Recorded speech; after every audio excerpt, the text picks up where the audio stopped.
Today we're going to talk about the language behind every chess game. It's called chess notation and it simply means every time we make a move in chess, we write it down in a certain format in order for us to revisit these games later on. We're going to talk about PGN and FEN and what they mean. So without further ado, let's get into it. In the first part of this video, we're going to talk about chess notation. So I've already briefly touched the topic about every square on the chessboard having its own way to write it down, which comes down to two concepts. Of course, we have files and we have ranks on a chessboard. So we have files, they are the A, the B, the C file, all the way until the H file. Then we have the first, the second, the third rank, of course, all the way into until the 8th rank. And every square on the chessboard therefore has its own name essentially, which means that they have A1, B2, C3, etc. And that way we can write down where a piece goes. We can say, okay, the piece goes towards this square, this name of the square. And one very important thing to realize here is that obviously the chessboard is flipped around if you're playing with black or playing with white. So white starts from the A1 square here in the corner, and black starts from the H8 square. So whenever we write a move for either side, it is going to be different in terms of notation because we are playing with a flipped board. And yeah, essentially every piece has its own name. That is what we just discussed. And now we're going to talk about how do we actually know, how do we actually write down where a certain piece moved to which square. We do this by writing down the piece first. So we have 5 different pieces here, actually 6 because there's also a pawn, but we focus on this 5 first. And what we do is we write in a capital letter the first letter of the piece that moves in this case. So let's say the rook, it is the R, and the knight has the N actually, because we have a king, and the king already uses the K. So it is R, an N, a B from bishop, a Q from queen, and then a K from king. And what we do is we write the capital letter of the piece, then we write which square the piece moves to. So that comes down to, let's say the rook moves to A4 here, it would be rook A4, so R A4. And in this position I played E4 because very important to realize here is also the pawns. We don't use we don't use a piece letter for a pawn. We only write down which square it goes to, because obviously we have 8 pawns. Would be very difficult if we have to write down the letter for every single pawn. There are of course a lot of them. So we just write E4. And once again in this video I have enabled the engine lines here, as you can see on the right. And let me briefly explain what this actually shows. So the engine lines show the 5 best lines that the engine thinks are the best moves. And if I'm playing with white here, of course, I just played E4. It's now plus 0.29. And this essentially means that white is a little bit in favor. Of course, in the last video, or in the video before that, I think, we've talked about the pieces and what the value of each piece is. We said, okay, this is 5 points, this is 3 points, this is 3 points, this is 9 points, and this is 1 point.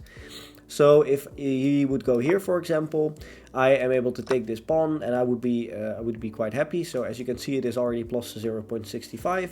And if he plays anything else here, it's going to be, well, it's roughly the same still. But in general, now I'm up a pawn and it should be about plus 1. It is not always exactly that way, because the reason why it isn't plus 1 here immediately is because the positional situation is also important. It isn't, the engine doesn't only show material value. So it doesn't only show plus 3, plus 5, plus 1, plus 9, etc. It shows the relative value, which also takes positional evaluation into account. And that essentially what this means is these top 5 lines are shown, and the number here corresponds to how good it is for white. So the best move for black here would be knight f6. Keep it keep the position as good as possible. But a move like this, for example, shoots the evaluation up to about +1 for white. So this is not as accurate, not as good of a move as knight f6 would be. And we also have a bar here on the left of the screen, and this bar essentially displays this in a visual way. It means the larger the part for white, the better white is. The larger the part for black, the better black is. So the bar usually just gives a visual representation of which player is better. And yeah, that basically explains the engine lines. And coming back to how we write down each piece, what we always do is we write down where a piece goes. We never write down where a piece comes from, we write down where it goes.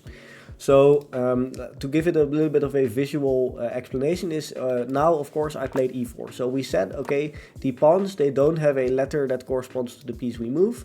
It is simply the square we go to. So now the pawn moved from e2 to e4, and all we write down is e4.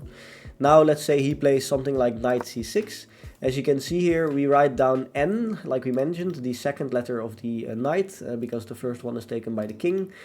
So n and then c6. And this is in capital case, and this is in lowercase. And this essentially tells us, okay, the knight moved to c6. And that way we can replay a chess game, because we know, okay, every piece we have moved to a certain square, and we can essentially just replay the game that way. There's one thing you have to know about this, which is an exception to the rule, which is captures. So let's say he goes something like, it's my turn, let's say something like this, and then this.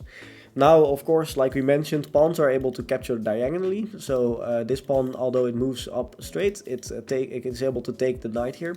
So we are able to take this knight here. And the way we write this down for pawns is essentially the same as we wrote down where it goes. So there's only one difference. In this case, we first write down where the file that the pawn came from, so the D file. Then we write down an X indicating that it took something, and then the square it went to, so C6. So DX C6 is a capture from the D pawn towards a C6 square.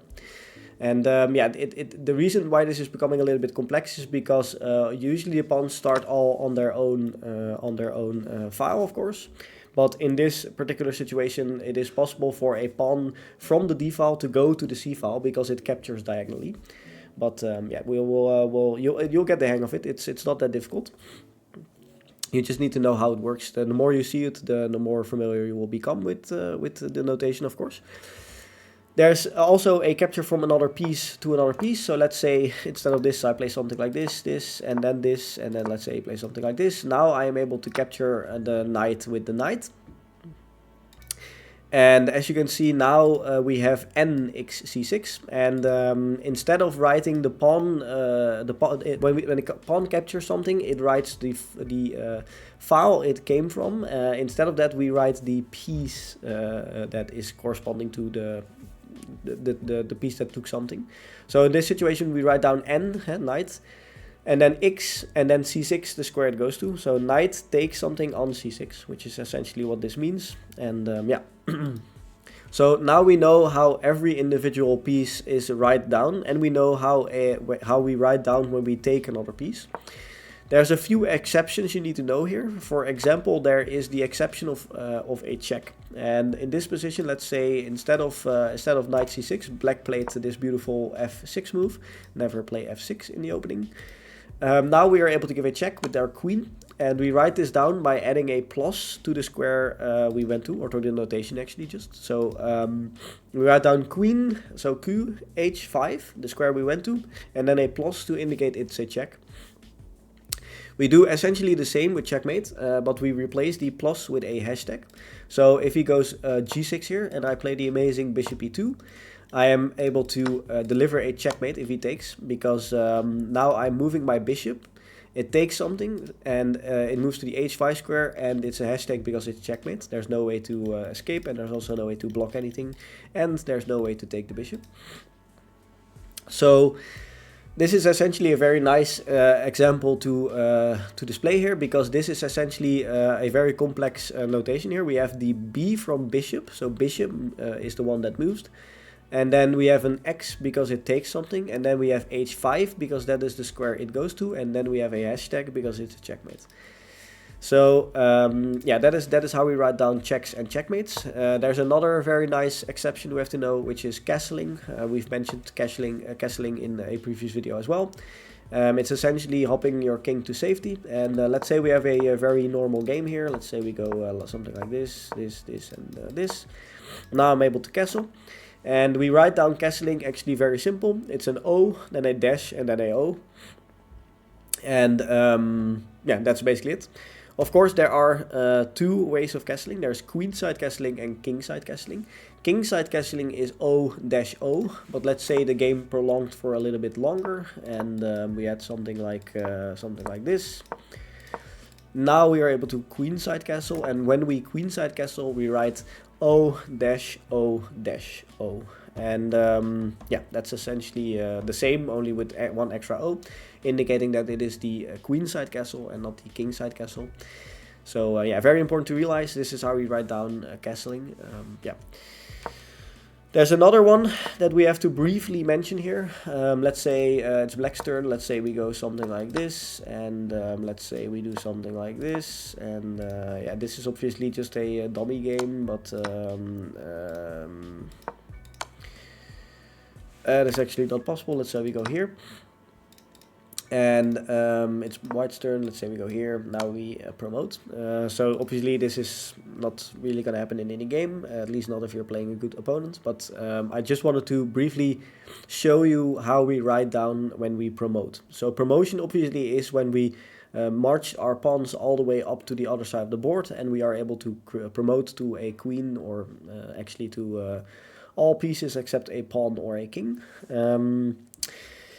Yeah, we write down A1 because that is the square we are promoting on. So A1, then we write an equal sign, and then we write the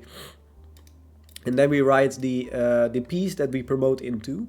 So instead of putting the Q in front of where we want to go, we now say, okay, A1 is the square we are going to, and we promote is the equal sign. And then a Q, because we make a queen. Let's say we make a rook here. It will be a rook, so R. And in this particular situation, it's also very funny, because now that I promote, it is also a checkmate. So there's a hashtag after it. So it's A1, and then it's equal sign Q, and then it's a hashtag. And when we do this with a rook, it will be A1 is and then an R, because the rook is of course starting with an R, and then a plus sign, because this is not a checkmate, this is a check, because I can go to B2 with my king. So yeah, that is basically how we write down pawn promotion. There is one last exception I wanted to tell you, and that is when you have two pieces, equal pieces. So obviously we have two bishops, two knights, and two rooks.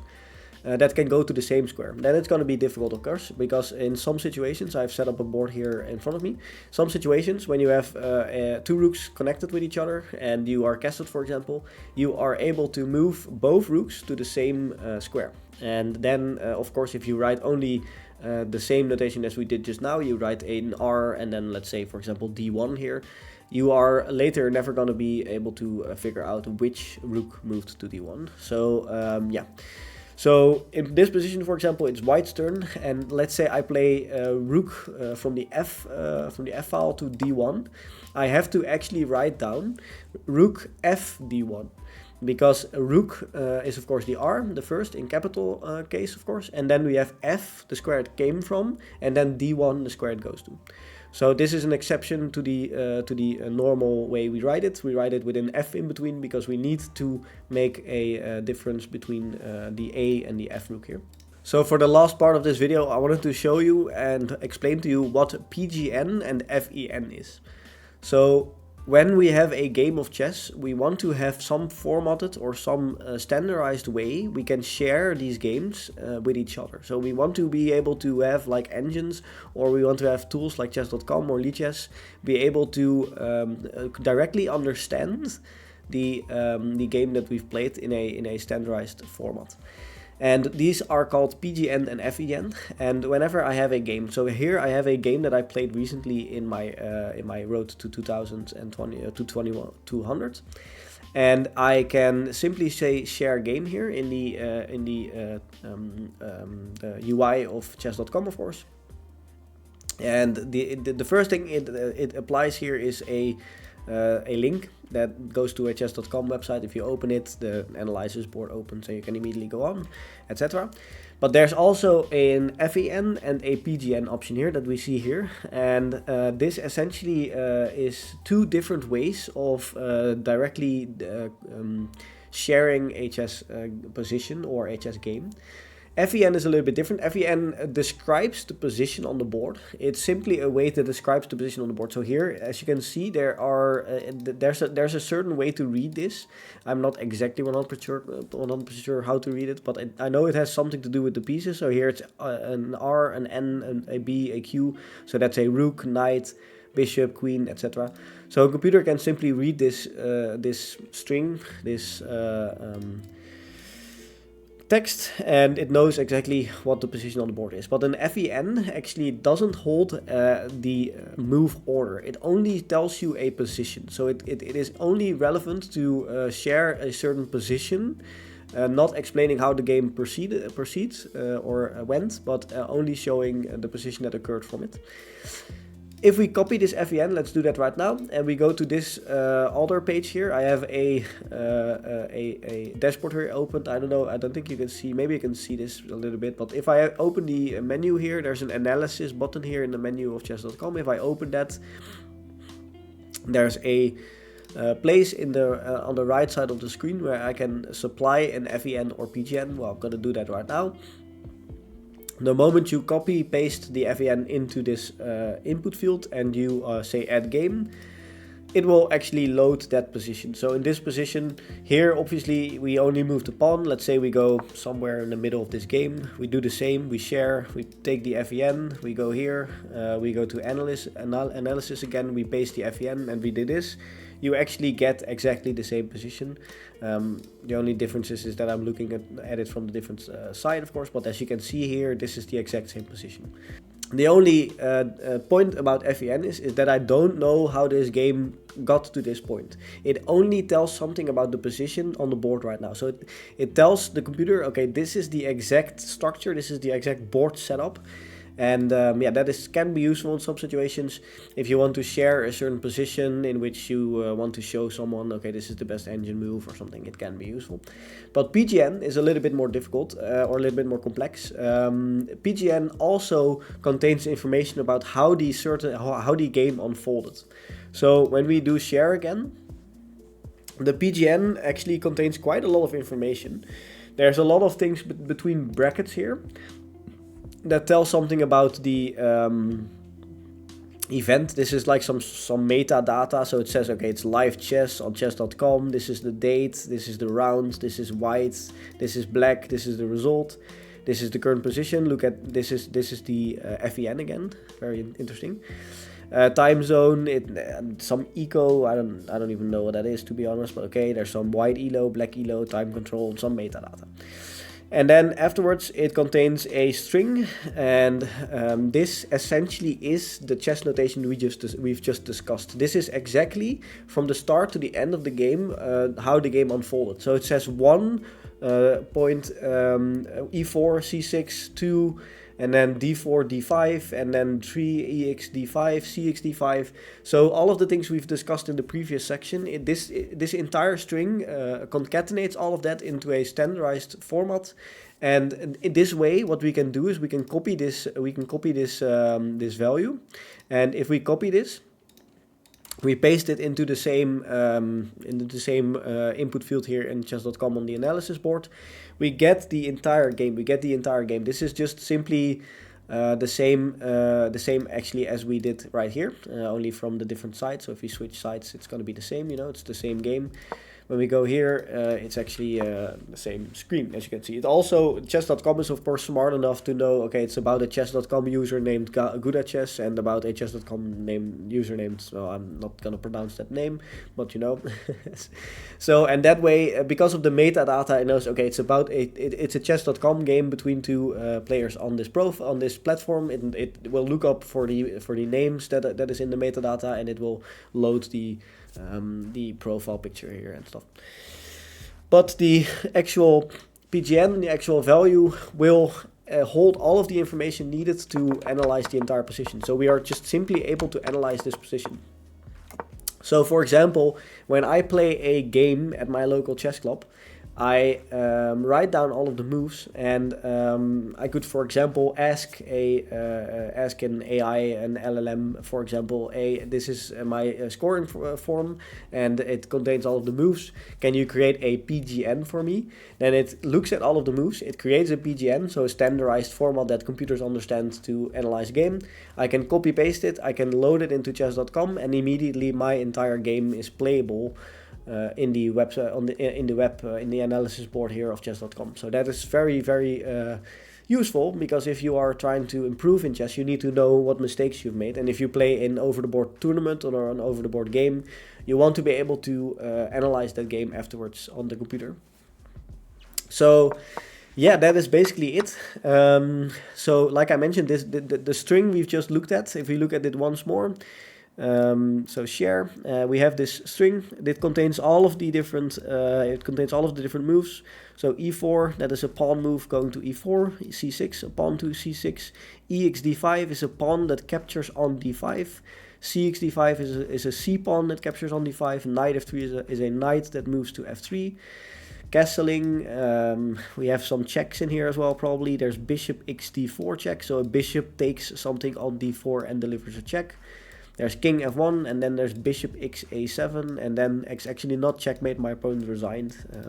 0-1 says, okay, the player, the black player won, because 1-0 is the white player, and 0-1 is the black player. So that has been chess notation, guys. Hopefully you enjoyed this episode. If you have any questions about that, leave them down in the comments, of course. And like I mentioned, it's gonna be quite difficult to remember all of this, but it's something you will get familiar with over time. Hopefully you enjoyed the video, and yeah, see you guys in the next one. Bye.